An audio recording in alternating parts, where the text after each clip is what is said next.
Elliot Perlman, La mémoire est une chienne indocile chez Robert Laffont. C'est un roman qui me hante déjà.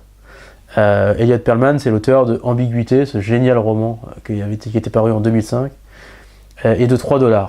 Alors je n'ai lu que 320 pages de ce roman sur les 600 qu'il compte, mais je vous en parle déjà et je ose le faire parce que il me hante. Toute la journée, je pars le matin au boulot et en fait j'ai pas envie d'y aller parce que j'ai envie de lire ce livre.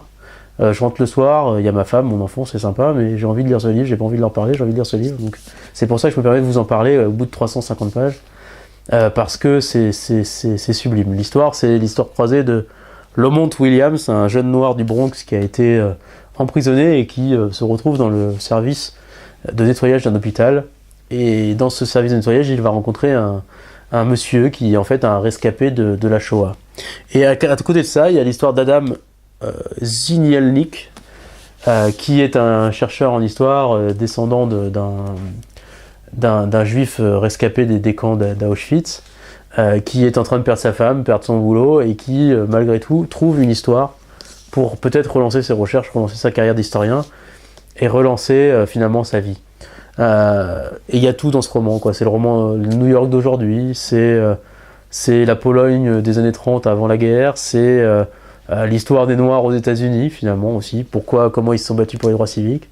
Et c'est écrit d'une manière extraordinaire. Elliot Perlman, Ambiguïté, si vous ne l'avez pas lu, allez-y, parce que c'est des histoires croisées autour d'un meurtre qui vraiment sont fabuleuses, quoi. C'est un des meilleurs livres des 20 dernières années, je pense, Ambiguïté. Et je pense qu'avec la mémoire est une chienne indocile, il tient un grand livre sur l'âme humaine, sur la façon dont on vit avec notre mémoire personnelle, mais aussi la mémoire collective, notre histoire collective.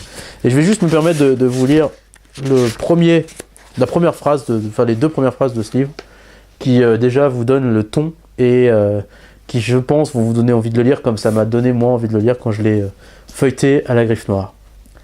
La mémoire est une chienne indocile. Elle ne se laissera ni convoquer, ni révoquer, mais ne peut survivre sans vous. Elle vous nourrit comme elle se repaît de vous. Elle s'invite quand elle a faim, pas lorsque c'est vous l'affamez.